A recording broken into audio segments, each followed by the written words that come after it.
Hello everyone, welcome to ON1 Inspiration video series. My name is Frank Salas and I'm a wedding photographer based out of Southern California. These are one of my favorite series because not only are we able to share with you a bit about the software, but we're also get to tell you a little bit about the imagery and some of the behind the scenes that go into these actual images. As you can see on the screen, my specialty is wedding photography, whether it's engagement photos, different locations, indoors, outdoors, just to create a different style of imagery, not only in the camera, but of course with the software enabling us to create just that different look that perhaps you're looking for a certain style or certain brand that you want to create. And the big difference is that with the certain presets that are here, you're able to create this special look that's your own. So in a few minutes, we'll pull out an image or two so you can look at, and I'll share with you one of my favorite topics, which I'm going to kind of isolate today for you. Many times you'll look at, as you're seeing on these images, they're beautiful, bright colors where we can enhance some of those, add clarity, add sharpness. But today I'm kind of specializing this one into black and whites. I think black and white seems to be a beautiful look, yet very difficult. If you look at these images here, specifically at this one, black and white enhances the actual image. And I know a lot of photographers are confused when producing a black and white, trying to figure out what looks great, which image looks great in it. And so I'm going to share with you kind of behind the scenes on what I do, because I think after many years of creating photography with film, you had only limited adjustments. In fact, with the film days, we were all told to expose for the shadows and print for the highlights. So here I'm going to kind of give you a little bit in the digital era here, a little bit of tips to help you do that. So let's get started. Let's go back to our browse window as I click here and select the folder of images that I had specifically set up for us today. And again, we'll kind of review very closely kind of where the images are done and so on. So let's start out with this image here. I'm here in the Photo One Raw. And my first step is when I'm importing images. You see on the left hand side, this is here I'm on the desktop, wherever your folders are placed. You might have a network drive, etc., is where you'll be locating and finding that image that you're working on. So this is a folder of wedding images that we're working on. So let's isolate this one here. I'm going to double click here. And of course, you'll see it here in its large format. Down in this left corner, you can notice you have multiple ways of viewing that. So in this particular one, let's take this into the develop module. So if you go to the far right, you simply click on that icon and it'll bring us now into the photo raw, where we're actually going to get started. And I'll kind of talk to you a little bit about this image before we get started. So of course, as a wedding photographer, we're always trying to create beautiful images, and whether it's a dramatic pose, a different lighting, just an effect beyond the everyday photos that we do. If you're a wedding photographer, you know what I'm talking about. You've got to do family pictures, you've got to do all the kind of necessity ones, but then there's always that one or two images that you want to go back when you get back to your studio, back to your computer, and say, wow, I want to see what that really looked like. And so I do that just like you do. We always trying to look for that hero image from the day. And so in this particular one that I featured for us is kind of one of the favorite ones from this wedding day. You can see that I've had the bride kind of placed looking out a balcony. If you've got her dress spread out real nicely, you can see we've actually utilized the veil to kind of add an effect to it. So when you look at images, and I specified black and white for us today because it's a love-hate relationship. So any of you have, again, worked with black and white, you know that when you come around to some of these sliders and make all these enhancements here, the first thing in your mind is like, which one do I use? When I click on a black and white preset, which you can see here on the left side, is the whole variety of them that are already kind of set up for you in different tones, different kind of whether it's sharpness, even the coloring of it is a little different, whether it's a little blue hue, sepia hue. But before we get started with that, I really want to kind of share with you behind the scenes in the black and white process. Real simple too, by the way, so I won't get too technical, but I do want to share because everyone wants to do a black and white, first questions are, oh, how do we know which picture will look great in it? And I see many people even posting online, there are two different versions, one black and white, one color. And so hopefully I can share with you a little tips on that. So in this particular image, as I mentioned, I briefly mentioned a couple seconds ago regarding, like, in the film days, we talked about exposing for the shadow areas, which is the dark areas in this imagery. Then we also talked about printing for the highlights. Well, certainly it's digital, so we're not really printing yet, but the concepts here are probably a little bit different. In this particular photo, we're actually exposing here for most cases highlights, because in this case, if we didn't expose for highlights, the dress would be kind of blown out here on the side. So I'm not worried about the sky in the background. I mean, I know that that's some things that if you introduce a flash, we can kind of bring that down, but I kind of wanted that contrast so that the darkness here is the one that's going to kind of recede to you, not the foreground. So if we kept this really dark, she would kind of blend in to the background. So so the purpose of this was to just expose for the highlight, which is a light hitting her from outdoors, so that this is kind of, again, she's in somewhat of a shade, so obviously it won't match exactly, but the rest of it just kind of went dark on its own. So that's what you're seeing here. So this is a raw file. It's been untouched, and I've been waiting just to kind of go step by step with you. So here we are. So let's first go back into here, and we're going to start out with the tone and color. So if you're familiar with a raw processing, I think a lot of us are very familiar with both the white balance. You can see right here on the right hand side, we have our color temperature is usually a basis for that. So I think it's a habit. I think most of us, whether it's with an eyedropper here, you come in, pick some kind of a neutral gray tone to color correct. I know I'm doing black and white, so obviously it may not be as critical, but that's normally the kind of the go-to step here when doing that. But in black and white, here are the steps that I feel that are over years of with this digital trying to perfect it, and again making the image look great, and you're not disappointed once you just select a one-click button. So in this step number one, obviously the exposure, overall exposure is probably key here. I mean, the proper exposure, if I can back up a second, has been done in the camera. And so I think that when I talk to other photographers and we talk about photographing that, I don't think we've talked about what software we're processing yet. I think we kind of talked about, again, does the pose look natural? Does the bride look great? Does the expression look great? Did we, in here, as you can see, that we fix the dress properly, the veil, all these things, are the hands in the right position? Those are the things as an artist, we look at before we even get to the computer. So if you were a film photographer,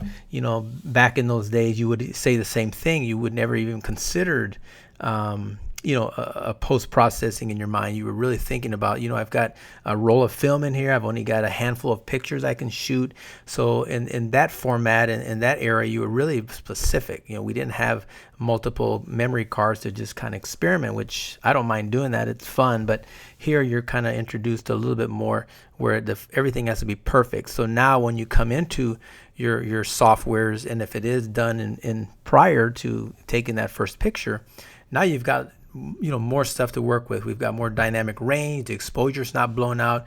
Take a look right here on the right hand side. The exposure is zeroed out, so you can see, if you're doing aperture priority, sometimes you probably know it's sometimes too dark, too light. Here the exposure seems just perfect to me. And if I do bring it down a little bit, you'll notice here that I'm going to start losing detail on the inside. So I've kind of kept it there, kind of zeroed out. If you double click any of these, it'll zero that out. I'm looking now to add a little bit of detail here. So let's open up. First thing I'll do is I'll bring the shadows.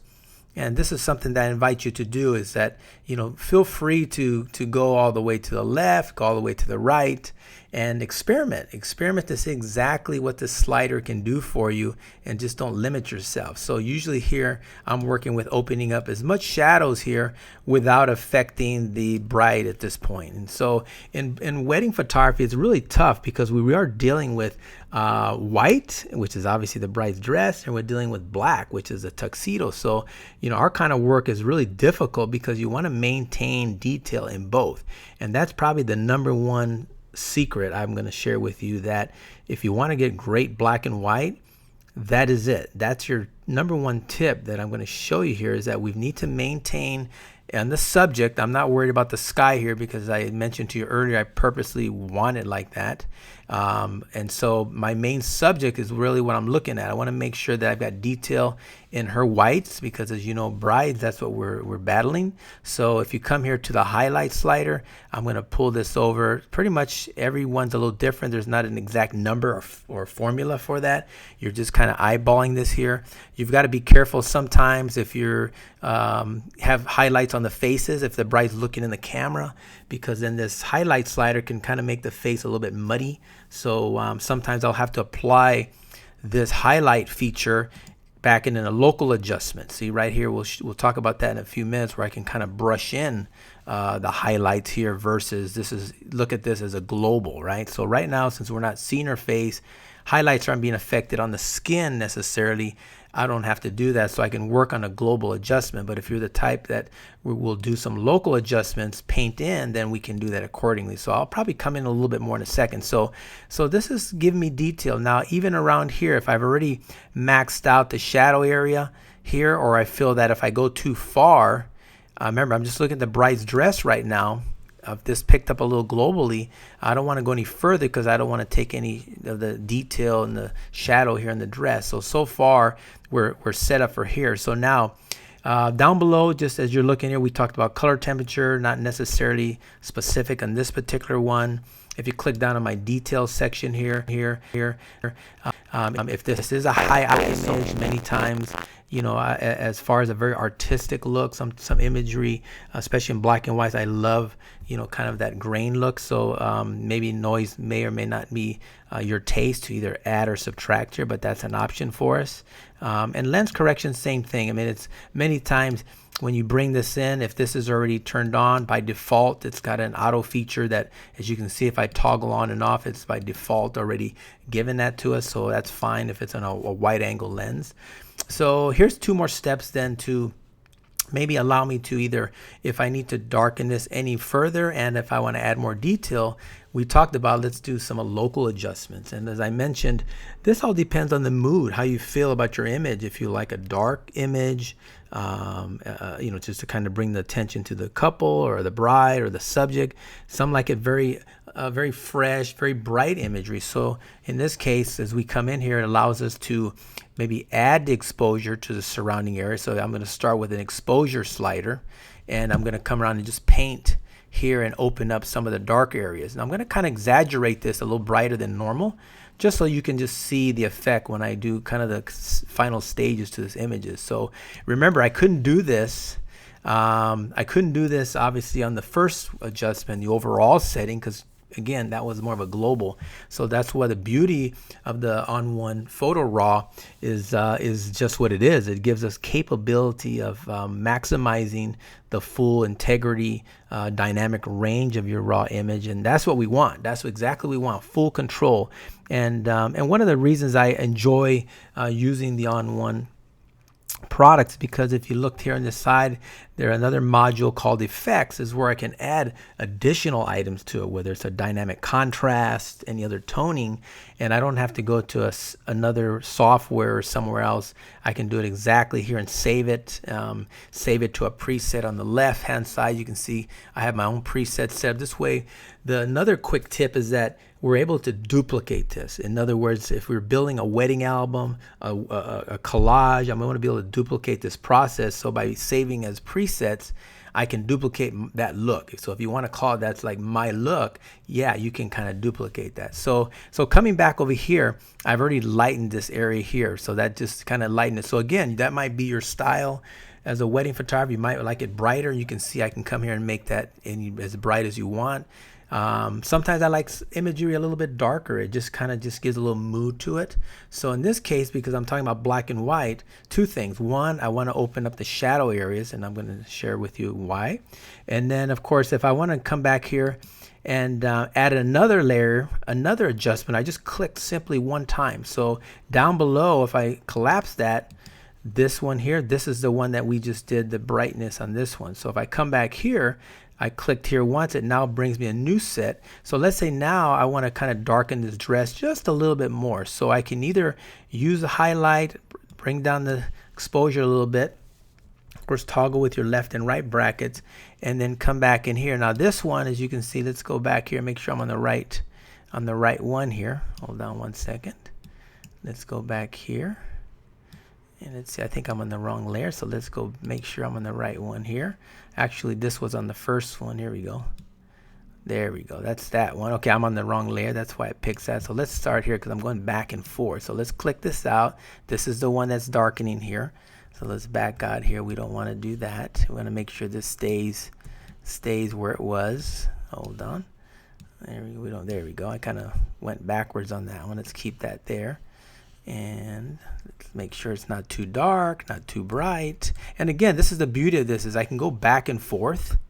And if there's some areas that I think it's brighter or darker, see that, I can kind of come in and paint in accordingly. So that's what I love about this. If you make a mistake, it's too dark or too bright, you can do that. So again, if I click here to add another one and another brush here, and you're darkening, I exaggerated this because I want you to see that that's how sensitive it is. Okay, so if you just need just a little of that, and also if it's not the exposure you're looking for, if it's the highlights, again, there we go, you can kind of start painting in accordingly, just like that. And I'm kind of doing this a little quickly just so you can see this, and you can slowly make your adjustment. I'm just keeping more detail. If you feel the detail was great on what you already had, then you can do that. Remember, you can come back still to any part of this stack here and go back and still make the adjustment here. See, that was done earlier here. And if there's something you made an error, you didn't like that one, you can just simply hit the little trash can here and see that. You can come back here. So if I wanted to zero that back out, and now you're starting from scratch, easily, you can come back and do that. So if you come back and paint, again, you're going to see here, that's the original one that I started with, just kind of painting overall. Okay, and the purpose of that is just to make sure I have detail in there, because when we start adding the last couple features here, you're going to see why that's important. So let me go back and add the details here. So I'm going to come back and hit add a layer, and I'm going to make the brush a little larger. Once again, you saw that I did here, this is darkening it.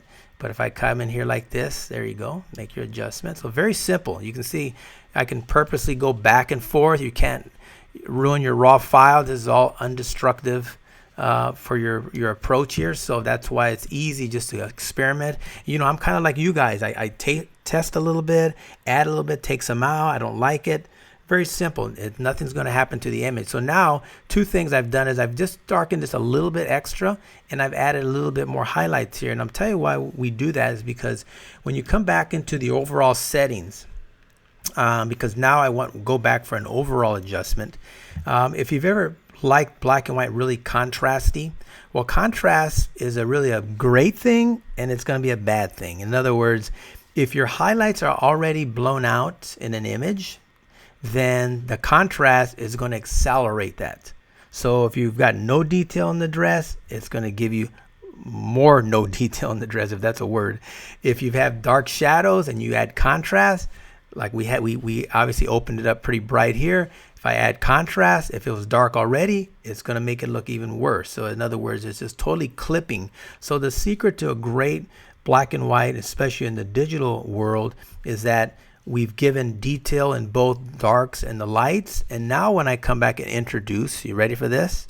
The contrast slider here. Now, even though we've got some really nice contrast in here, I still have detail here. So in other words, if you kind of do like a before, that's the one we did before. Look at all the detail that we brought back in. But I can still add. And if I even want to introduce a little of the blacks going this direction, okay, you can see here, I still have detail here. But mostly, I'm going to work with in this case, I'm going to double click here to 0. The contrast is really probably the one that I prefer the most, because it's not darkening the blacks, but just adding that perfect look to it. So once again, this is kind of the before of it, and that's the after. So really, the black and white, I always share with people when we're doing black and whites is that a couple things. Number one is that it kind of just keeps the attention to the subject. So now we're still in the last stage. Let's come over here to adding our black and white section in here. I'm going to click because now we haven't given you that final one. So now when I come to black and whites, now I have total detail in all aspects, meaning the darks and the lights. See, and the reason I think black and whites work great again, some for some images, some for others, is because you're just taking away the distraction of the surroundings. So here you see where the background, the color of the leaves, the brightness was kind of the attention. But by going to a black and white look, now I've kind of cleaned this out. She's the darker spot here. The dress has got detail in it. My dark area's got a little bit details. If you still want to go a little bit darker, you can introduce here the vignette.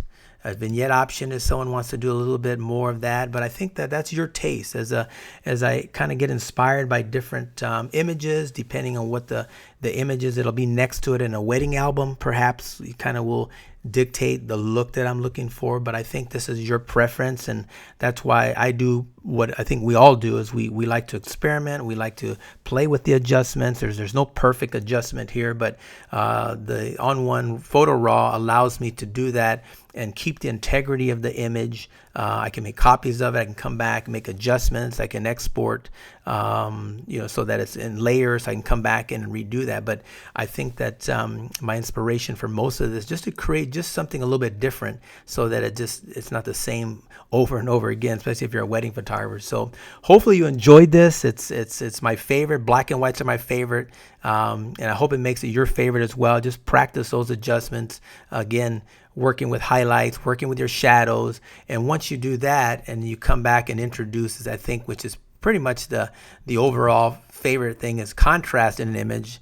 You're able to do that without, again, blowing out the highlights more and the shadows. So once again, thank you very much. I hope you enjoyed it. And I introduce you to, or at least invite you, I should say, to this product, and then hopefully you get to enjoy it.